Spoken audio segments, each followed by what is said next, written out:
1983માં he had a vision કે ભાઈ આ computers are next big thing. અત્યારે તો IT is booming. How did you get in sync with the Apple company? I remember a Maharashtrian guy, very sober, very smart guy came down. જેમાં તમે master છો, તમે બધા digital મીડિયાનો આ કરો છો ને એ તમને કન્ટેન્ટ ઇઝ ધ કિંગ. તમે મલ્ટિપલ બિઝનેસીસ કેવી રીતના હેન્ડલ કરો છો? કોણ છો તમે, શું કરશો, how will you cell? A school લોકોની નીડ હતી કે ટેક્સ્ટ બુકને આપણે રિપ્લેસ કરીએ આઈપેડ. મને બી પહેલાં વિચાર આવતો હતો આ 50 જણને આ જ લોકોને દર અઠવાડિયે મળવો તો એમાં શું ફાયદો છે? ઘણા બધા બિઝનેસ થ્રુ BNI કર્યા અને વન ફાઇન ડે હી કોલ્ડ અપ કે હવે પેલા એપલવાળા હોય બાય નાવ આજે 10 વર્ષ હું કેમ રહ્યો છું મને ખબર નથી. My next question would be, I have heard that you have multiple businesses. So till then, no looking back. 2014 BNI છું. Finish what you start. So today we have Mr. Chinmay Shah from Crescent Electronics Private Limited. Welcome sir to our show. Thank you. So how did you enter this business? What is your educational background? Our audience wants to know कि તમારી આખી જે journey છે એ કેવી હતી. We also would love to hear your story. Sure. Educational background is not that what I'm very proud of. Commerce graduate through BComs have done. I entered a family business. Right. My father started this IT business in 1983. Oh, that's long back. Long back, 41 Right. years to be precise. અને IT computers so home computers થી શરૂ કર્યું હતું. Started with distribution of HP, Hewlett Packard. Then when I joined in 97, I started Apple. એ વખતે we introduced Apple in Gujarat. Right. And since then, no looking back. So current line of main product is Apple Solutions Expert. Apple ની અંદર જે education, enterprise અને government business હોય એ we are handling in large format. Right. So when you were pursuing your studies, was there anything else in your mind, or it was like મારું family business છે તો મારે એમાં જ enter થવું છે? ના, એ વખતે મારે એક એડવર્ટાઇઝિંગ એજન્સી ખોલવી હતી. અચ્છા. એ વખતે આઈ વોઝ વેરી ફેસિનેટેડ O&M, લિન્ટાસ, Right. આવી બધી ક્રિએટિવ ફિલ્ડમાં મારે વધારે જવું હતું. અને I also was trained by somebody very senior. His name is Arvind Lodhaya. એ વખતે O&Mના હેડ હતા. રાઈટ. અને મને શીખવાડવા મારી ઓફિસ આવતા હતા computers, how to what is creativity, how creativity works. Currently I am still in touch with him. અને સૃષ્ટિ કરીને બેંગ્લોરમાં it's a design institute where he is a dean. Okay. I still thank him. પણ નાની મોટી website બનાવી, નાની મોટી add બનાવતો હતો. પણ ઓફકોર્સ એવું કંઈ ફોર્મલ એજ્યુકેશન નહોતું એડવર્ટાઇઝિંગમાં, પણ same infrastructure. And what about your father? How Yes. did he enter into the IT business? So that was I was too young, but I remember 82માં ટીવી આવ્યા હતા ઇન્ડિયામાં. એશિયાડ હતું, Right. સ્પોર્ટ્સ. અને 83માં he had a vision કે ભાઈ આ computers are next big thing. અને with his partner he started that company કે અમે બીજા કાંડ વેસ્ટર્ન સાઈડ કોમ્પ્યુટર્સનું ચલણ બહુ વધારે વધશે. Right. અને before that my father was into handicraft business. Right. So એ ક્યાં હેન્ડીક્રાફ્ટ ને ક્યાં IT, પણ એ selected right product. Fortunately vision બહુ લાર્જ હતું. Okay. Fortunate So- enough to sleep in this shoes. Right. Right. અત્યારે તો IT is booming. Correct. છેલ્લા 10 વર્ષથી તો એકદમ જ બૂમ કરે છે. Correct, correct. And there are lot of multiple ways of marketing yourself in today's world. True. પણ જ્યારે 1980sમાં તમે લોકોએ જે બિઝનેસ સ્ટાર્ટ કર્યું, especially when you entered the business in Correct. 1997. Correct. So what was the way of marketing your business at that time? So I remember very clearly because આજે મેં તમને કીધું એડવર્ટાઇઝિંગ માટે I was very passion. Right. આજે O&M જે company કહું છું, which is world's largest company, Ogilvy and માર્થ. અને એના જે હેડ હતા, we use to make paint the town. So આખા હોર્ડિંગ્સ અમારી પાસે, I remember I stay near Manekbagh. Right. અને ત્યાં માણેકબાગ હોલની પાસે એક બહુ જ મોટું હોર્ડિંગ હતું જે અમારું હતું. અને વેરી વાઇબ્રન્ટ એડ. ઓફકોર્સ ગમે પોતાને તો, પોતાની ડિઝાઇન તો ગમે જ. પણ આઈ remember I was with a friend, signal પાસે ઊભા હતા ને, એટલે કે સેઠ આ જો આ એક બહુ સરસ હોર્ડિંગ છે. મેં કહ્યું અમારું છે. ત્યારે આઈ રિયલાઇઝ કે આની ઇમ્પેક્ટ કેટલી વધારે થઈ હતી. Right. અને એ વખતે શું હતું કે આઈ રિમેમ્બર HP ના ઇન્કજેટ પ્રિન્ટર આવતા હતા, જે અત્યારે જો ઘરે ઘરે છે. I remember with model HP 670 અને 670C. So black and white printer અને કલર પ્રિન્ટર, ઘરે બેઠા કલર પ્રિન્ટિંગ થાય ને, એ 95માં બહુ નવાઈ લાગતી હતી. બરાબર. સો એ એડ બી મને બહુ વેગલી યાદ છે કે આખી વ્હાઇટ બેકગ્રાઉન્ડની એડ હતી. લેફ્ટ હેન્ડ સાઈડ એક બ્લેક એન્ડ વ્હાઇટ પ્રિન્ટર હતું, right hand side colour printer, અને નીચે Crescent Electronics Private Limited, right. HP. બહુ જ મિનિમલિસ્ટિક. અત્યારે ગૂગલનો કેવી વેબસાઇટ છે, ફર્સ્ટ પેજ, હોમ પેજ જો, આનાથી ક્લિયર કશું જ નથી. ખાલી વચ્ચે સર્ચ બાર છે અને 4 બટન છે. સો એ વખતે hoarding was the one part. Okay. અને સેકન્ડ થિંગ, ઇવેન્ટ્સ બહુ જ કરતા હતા, આઈ રિમેમ્બર. રાઈટ. અને એક હોટલ હવે તો બંધ બી થઈ ગઈ, if I am not wrong, classic gold કરીને મીઠાકડી પાસે હતી, રોક રિજન્સી હતી. સો આવી બધી જગ્યાએ વર્ષમાં 2 વાર ઇવેન્ટ રાખવાની, અને એની જાહેરાત લોકો કોમ્પ્યુટર જોવા આવતા હતા કે ભાઈ કોમ્પ્યુટર શું હોય, પ્રિન્ટર શું હોય. રાઈટ. કેમ કે ત્યારે તો બહુ બધા લોકોના ઘરમાં કોમ્પ્યુટર હતા જ નહીં, and people were not even able to afford. જે અત્યારે કોઈ બી કોમ્પ્યુટર લઈ લે છે એવું તો પોસિબિલિટી. જેટલા માણસ એટલા મોબાઈલ એટલા કોમ્પ્યુટર, ઇટ ઇઝ, એમાં કંઈ લક્ઝરી નથી. રાઈટ. રાઈટ. પણ અગેન અમારે એવું હતું કે સ્પેસિફિક બ્રાન્ડેડ કોમ્પ્યુટર્સ હતા, એસેમ્બલ નહોતા કરતા. એ વખતે એરા એસેમ્બલનો બહુ જ હતો. રાઈટ. HPના અમે બ્રાયો, પેવેલિયન, આ બધા કોમ્પ્યુટર્સ હતા. કોમ્પેક્ટ કરીને એક બ્રાન્ડ હતી. સો એ વખતે સપોઝ એક્ઝામ્પલ હાઇપોથેટિકલી 60,000થી શરૂ થાય, ત્યારે એસેમ્બલ આવે 30,000ના. સો ઓફકોર્સ લાર્જલી લોકો એસેમ્બલ્ડ કોમ્પ્યુટર્સ. પણ I remember my father was very strict in policy way કે ભાઈ આપણે કોઈ સબ સ્ટાન્ડર્ડ વસ્તુ વેચવાની નહીં. અને to large extent it is right. આજે એસેમ્બલ કોમ્પ્યુટર જેવું કશું રહ્યું જ નથી. જે લોકો કરતા હતા એ લોકો બંધ થઈ ગયા. રાઈટ. અને સર્વાઈવલ ધ ફિટેસ્ટ એવું છે. ઓકે. બ્રાન્ડ્સ ઇઝ બ્રાન્ડ, એ આપણને ઘણું શીખવાડ્યું. ઇટ મીટ બી HP અને ઓફકોર્સ એપલથી ઉપર તો કોઈ વર્લ્ડની નંબર 1 બ્રાન્ડ છે. તો એ ટાઈમમાં યુ આર સેઇંગ દેટ એપલના તમે ડીલર્સ હતા. કરેક્ટ. તો how did you get in sync with the Apple company to get the dealership? Correct. So બહુ પાપડ વેડ્યા હતા in terms of practically speaking. એપલનું આખા ઇન્ડિયામાં, if I am not wrong, બેંગ્લોરમાં એક ઓફિસ હતી અને એક મુંબઈમાં હતી. ટોટલ આખા એપલમાં 6 કે 7 એમ્પ્લોય હતા. અને IT કેવી રીતે ચાલુ કરે કે there are national distributors, very large companies. પછી અમે તો થયા સબ ડિસ્ટ્રીબ્યુટર, એટલે રિજિયનલ. સપોઝ મારી પાસે ગુજરાત, MP, રાજસ્થાન 3 સ્ટેટ છે. 3 સ્ટેટમાં અમારો. સો દેટ ઇઝ હાઉ પહેલાં મેલ કર્યા, ઈમેલ કર્યા, ફેક્સ ચાલતા હતા કે we are already in two this business. અને હવે HPના આટલા વર્ષોથી કરીએ જ છે. અને ટુ બી ઓનેસ્ટ 97માં બી 83થી, એટલે 15 વર્ષનો અનુભવ તો ઓલરેડી હતો. એટલે કોઈને ના પાડવાની ચાન્સીસ ઓછા હતા. અને ઓફકોર્સ પછી આપણું ડ્યુ ડિલિજન્સ, જેમ આપણે BNI લેંગ્વેજમાં કે એવી રીતે. I remember a Maharashtrian guy, very sober, very smart guy came down. Right. He was interacting. કોણ છો તમે, શું કરશો, how will you sell, generic questions. But to be honest these are very smart people, very well documented. એ લોકોના પેપર્સ પ્રમાણે કરી અને they approved immediately. So it took whatever 1-3 months, 3 મહિના થયા હતા. તો આજના જમાનામાં what do you think conventional ways of marketing still work, or is it only the social media that works better than the conventional No, method? both works. Social media, to be honest, it is over distributed. Right. આજે તમારો smallest, મને I remember મારો barber કહીએ હજામથી માંડીને બધાને WhatsApp status પર એમને કંઈક મૂકવું હોય. રાઈટ. ઓફકોર્સ પેજ તો આપણે જોયા ના હોય, પણ ધેર વે ઓફ માર્કેટિંગ બધાને આઉટરીચ કરવી છે, શું કરવું છે નવું. એ લોકોને હેપી દિવાળી, હેપી ન્યૂ યરના મેસેજ આવવા માંડ્યા વિથ ધેર લોગો કે ભાઈ આપણે દુકાનનું નામે ના ખબર, આપણને ખબર છે કે ઘર પાસે આ છે, ઓકે સેલૂન કે વોટ એવર જેનું નામ હોય. રાઈટ. સો ઇમ્પેક્ટ તો છે જ. લાર્જ ઇમ્પેક્ટ ક્રિએટિવિટી છે, to be honest. It could be social media, it could be print media, or it could be physical stalls. Right.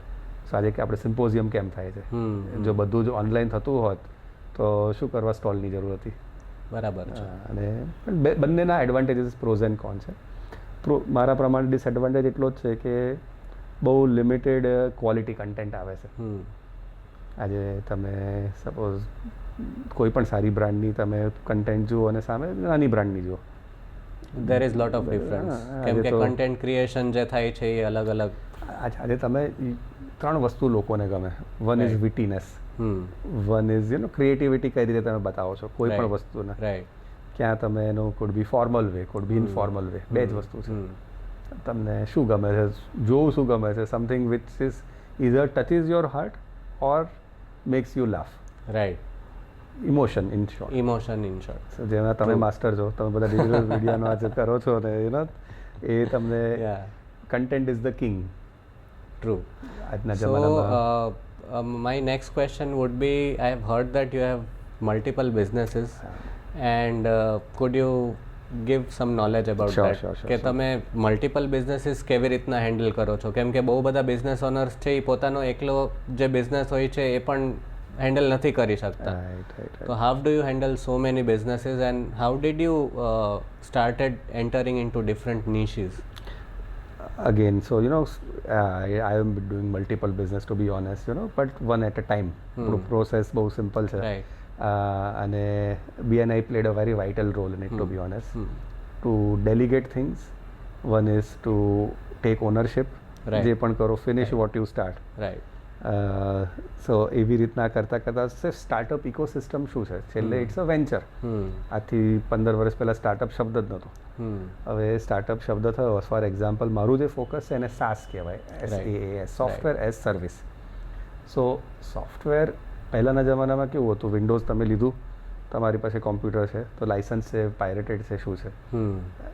હવે કદાચ એવું હોય કે 30,000 કે 50,000નું લેપટોપ તો લઈ લીધું, પણ એમાં માઇક્રોસોફ્ટ ઓફિસ પાયરેટેડ હોય.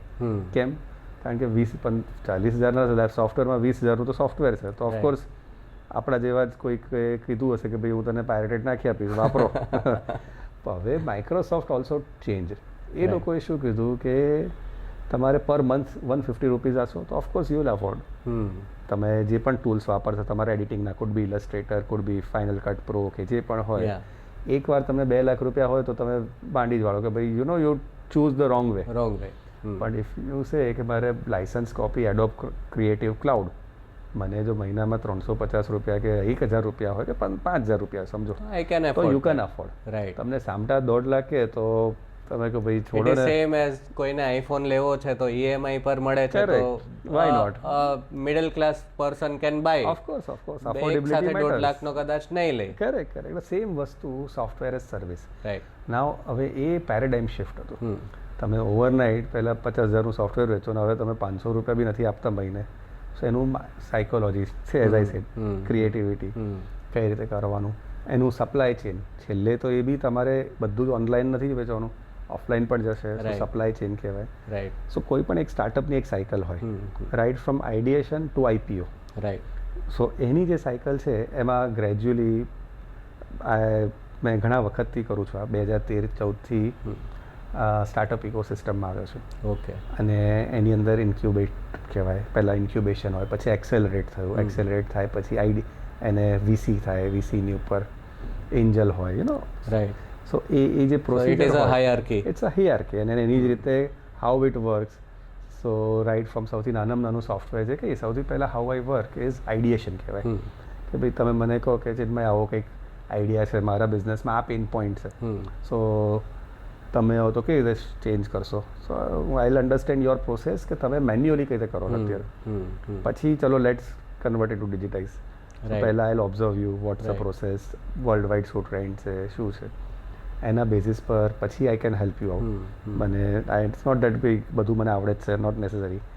સો વી અન્ડરસ્ટેન્ડ બિઝનેસ. અને એ સ્ટાર્ટઅપ કરતા હતા. સ્ટાર્ટઅપ થતું હતું એવું કે તમારો પ્રોજેક્ટ હોય, મારો હાર્ડવેર જતો હતો, હું તો એપલનો ડિસ્ટ્રીબ્યુટર હતો, પણ આફ્ટર મોબિલિટી એટલે જે આઈપેડ ને આઈફોન આવ્યા એનાથી બધાના ખિસ્સામાં તો આવી ગયા, પણ એને લોકો people use as a toy.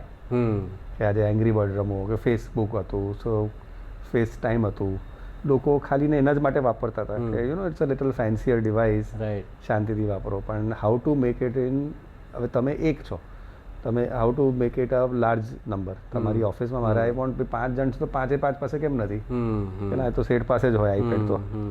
But સો એવી રીતના I started with vertical in education, schools માટે. રાઈટ. કે સ્કૂલ લોકોની નીડ હતી જે ટેક્સ્ટ બુકને આપણે રિપ્લેસ કરીએ આઈપેડથી. સો એની અંદર iPad is a toy again, કે લોકો તૂટી જાય, મોંઘું છે, ઘણા બધા વર્ટિકલ્સ હતા. સો એને આપણે સૌથી પહેલાં સિક્યોર કર્યું કે છોકરાઓ સ્કૂલની અંદર જે કન્ટેન્ટ ટીચરને બતાવવું છે ને એ જ કન્ટેન્ટ જોઈ શકે. રાઈટ. પછી એના માટે એનું બુક્સ લખી એટલે ડિજિટાઇઝ કરી, પછી એના માટે કેમેરા ઓફ કરી કાઢ્યો કે લોકો ટાઈમપાસ ના કરે. એ તો એ જ એવી છે, સમજો. ટ્રુ. સો એવી રીતે આ તો જસ્ટ એક એક્ઝામ્પલ આપે. એવી જ રીતે હવે ફાર્મા માટે કર્યું, એવી જ રીતે ગવર્મેન્ટ માટે અમુક એપ્સ બનાવી, બેન્કિંગ માટે બહુ સરસ કર્યું. સો એ બધા સેક્ટર્સ બહુ નિશ પકડ્યા, 3 જ પકડ્યા હતા, એજ્યુકેશન, ફાર્મા અને બેંક. રાઈટ. એનાથી ધીમે ધીમે સ્ટાર્ટઅપ્સ વર્ડ શરૂ થયો. ત્યારે બનાવતો ત્યારે ખબર પણ નથી કે આને સ્ટાર્ટઅપ કહેવાય. આપણે તો પ્રોજેક્ટ હતો કે XYZ બેંક માટે આ કર્યું, XYZ સ્કૂલ માટે આ કર્યું, આ ફાર્મા કંપની માટે આ બનાવ્યું. અને એ બલ્કમાં આપવા માટે એ પ્રોજેક્ટ્સ લેવા મળે. પછી એ ગ્રેજ્યુઅલી એમાં નાઈધર કસ્ટમર ખુશ હતો, નાઈધર હું હતો, નાઈધર સોફ્ટવેર ડેવલપર, કારણ કે તાલમેલ થાય જ નહીં. એટલે પછી વી ડિસાઇડેડ કે ભાઈ આપણે પોતાની જ આખી એન્ડ ટુ એન્ડ સ્ટાર્ટઅપ સોફ્ટવેરની કંપની શરૂ કરી. ઓકે. અને એમાં અમે પ્રોજેક્ટ્સ લઈએ છીએ અને એની અંદર વર્ષના 3 પ્રોજેક્ટથી વધારે થાય નહીં. રાઈટ. કારણ કે it's a very lengthy process. એવી રીતે શરૂ થયું. સો એમાં અત્યારે BNI played a vital role again. એક આઈ રિમેમ્બર, એક અમારો પ્રેસિડેન્ટ હતો, એનો સબસ્ટિટ્યૂટ હતો, એને મારી 30 સેકન્ડ સાંભળી હતી અને યાદ રહી ગયું હશે. અને વન ફાઇન ડે હી કોલ્ડ અપ કે તમે પેલા એપલવાળા ભાઈ, હું BNIમાં ફલાણોના સબસ્ટિટ્યૂટ આવ્યો હતો ને. હા. તો કે હું અત્યારે કંપનીમાં એક કન્સલ્ટન્ટ છું, મને તમે મળવા આવશો? હા, શું હતું? તો મારે 30 iPad લેવા છે. એ વખતે 2014માં 30 iPad એટલે મોટા કહેવાય. ઓફકોર્સ 3 હવે તોય જઈશું. અને ઇવેન્ચ્યુઅલી એ કંપનીને આપણે એટલું બધું ગાઈડ કર્યું કે એમાં અમે ઇક્વિટી થઈ, અમારે પાર્ટનરશિપ કરી, એની મને ડિસ્ટ્રીબ્યુશનશિપ લીધી. અને ઇવેન્ચ્યુઅલી આપણે લઈને એ વખતે 1700 કે 1800 iPad આપ્યા હતા. ઓહો, that's big. That is big. અને પ્યોર હું તમને એન્ટ્રી પોઈન્ટની વાત કરું છું. આજે એક સબસ્ટિટ્યૂટે જોઈને મને યાદ કર્યું, which is the power of networking. So you are speaking BNI. Even I am a BNI member. Correct, of course. You are a president of your chapter right now. So as you are, so are you. I am glad to invite you for the same. No, thank you so much for having me. મારે એ જાણવું છે કે how did you entered BNI? Who brought you in BNI? So 2013, I remember winter time હતો, September કે November કે December. અમારા એક distributor હતો ફોર એપલ આઈફોન એ વખતે. અને એને જસ્ટ SMS આવ્યો હતો કે 7:30 AM आपको नोवोटेल में आना है. I respected that guy, very smart guy, still a dear friend. અને મેં કહ્યું આ 7:30 સવારે કે સાંજે કે ભૂલ નથી થતી દોસ્ત? પછી એનો ફોન આવ્યો કે ચિન્મય ભાઈ આપ આ સકોગે, એક just bring 50 visiting cards. 50 visiting card આપણે તો 5ની ટેવ હોય કે જેટલા વોલેટમાં માં એટલા રાખીએ. એની plus please come and wear formal, એટલે બ્લેઝર બેઝર આપણે જરા રિબેલ એ રીતે. મેં કહું ભાઈ કંઈ બહુ ટેવ નથી. એટલે આઈ રિમેમ્બર, અને વોઝ ઓવરવેલ્મ્ડ બાય દેટ રૂમ. એ વખતે 70+ પીપલ. ઓલિમ્પસ ચેપ્ટર હતું, એક જ ચેપ્ટર હતું. અને સિસ્ટમ પણ BNIની જબર હતી એ વખતે. તમને કદાચ નહીં ખબર હોય પણ હું તમને કહું, લિટરલી ચિઠ્ઠી જ હતી. દરેક મેમ્બર્સને યલો પેપર આપે જેની અંદર આઈ હેવ્સ ટાઈપ હોય, 3 outside referral, inside referral, thank you slip, આવું બધું લખેલું. Right. So there was no digitization. There was no digitization that time. અને મેં કહું શું થાય છે સમજ ના પડે કે 50% લોકો આપણાથી ઘણા સુપિરિયર લોકો હતા, in terms of business owners. ઘણા બધા નાના બી, એટલે 70માંથી બી 7 જણને થોડું આપણે ઓળખતા હોઈએ. રાઈટ. અને that is how I entered BNI. પણ એ વખતે મેં નહોતું કર્યું જોઈન. પ્રોબેબલી એના આઈ થિંક 6 મહિના પછી કે 4 મહિના પછી કોલોસસ નવું ચેપ્ટર ફોર્મ થતું હતું. સો કે આપ કોફી ટેબલ में आइए, वो मैं क्या है coffee table, what is it worth. So till then no looking back. 2014થી BNIમાં છું. That's great. So તમારે you have completed 10+ years. Yes. Very old member, Right. So what is that one tip that you want to give to the new inductees or people who have recently entered BNI? Sure. So make optimum use of it, to be honest. BNIમાં તમે આવી ગયા just four name સેક આવો એવું ના કરો. આવો તો do it wholeheartedly. Right. Just keep your eyes ears open. તમને ઓપોર્ચ્યુનિટી ક્યાંથી ક્યાં મળશે, ડોન્ટ કન્સિડર. મને બી પહેલાં વિચાર આવતો હતો, મેં કહું આ 50 જણને આ જ લોકોને દર અઠવાડિયે મળવાનું એમાં શું ફાયદો છે? 2-5 વિઝિટર આવશે, 2-5 આ થશે, પણ એમાં શું થશે? પણ યુ નો બાય નાવ આજે 10 વર્ષ હું કેમ રહ્યો છું એ મને ખબર છે. એક ડ્રાઈવ હોય, મેક ફ્રેન્ડ્સ ફોર લાઈફ, ઘણું બધા બિઝનેસીસ શીખ્યા, ઘણા બધા બિઝનેસ થ્રુ BNI કર્યા. BNIનું પ્લસ પણ છે CC કોર્પોરેટ કનેક્શન્સ. એના બી મેં 2020ની અંદર હું હતો, 2 વર્ષ એમાં છું. સો યુ નો બધું ડ્રીલ જોઈ છે. અને I still remember words of Yash Vasant during those coffee table days કે after 10 years there will be 2 parts of Ahmedabad. One is BNI members, one is non-BNI members. And he is a dear friend and he had a very great vision, to be honest. આવું બનાવવું એક task છે. અને તમને ખ્યાલ છે કે નહીં, પણ એમને લોન્ચ કર્યું એની પહેલાં 2 જણ BNI અમદાવાદમાં લોન્ચ કરીને બંધ કરેલા છે. અચ્છા. સો ધીસ વોઝ 2010, 2012 કોઈકે કર્યું એ ના didn't work. This is something that I've heard for the first time. Right. So આપણે બધા શું ફેલિયર કોઈને સાંભળવું ગમતું નથી, બધાને સક્સેસ સ્ટોરીઝ જ સાંભળવી છે. પણ ધીસ ઇઝ અ ફેક્ટ. ત્રીજી વાર કોઈકે પ્રયાસ કરી અને કર્યું અને સી અત્યારે કાઇન્ડ ઓફ મહેનત અને ઇટ ઇઝ સો ડોક્યુમેન્ટેડ સો વેલ. આજે આપણે બી બેઠા છીએ એના જ લીધે. You have been in LT how many times? I don't ask. So I have been fortunate કે હું 3 વાર LT બન્યો છું. Okay. ફર્સ્ટ ટાઈમ VP હતો. Right. અને વિચ વોઝ ફર્સ્ટ જસ્ટ અમારું ચેપ્ટર શરૂ થયું હતું અને 3 મહિનામાં the old existing VP couldn't do the work everybody expected. સો મને રિપ્લેસ કર્યો હતો. પછી એકવાર પ્રેસિડેન્ટ બનાવ્યો અને કરન્ટલી આમ again a president. Once a president, always a president. Mr. Chinmay Shah, it was pleasure inviting you to our podcast. Thank you. We got so lot of insights about you and about your business, and you being a big entrepreneur and still a very humble person. That pleases me કે તમે અહીંયા આવ્યા અને મારા સાથે બેઠા. નહીં, thank you so much for having મી. બહુ જ મજા આવી અને keep the great work on. Thank you so much.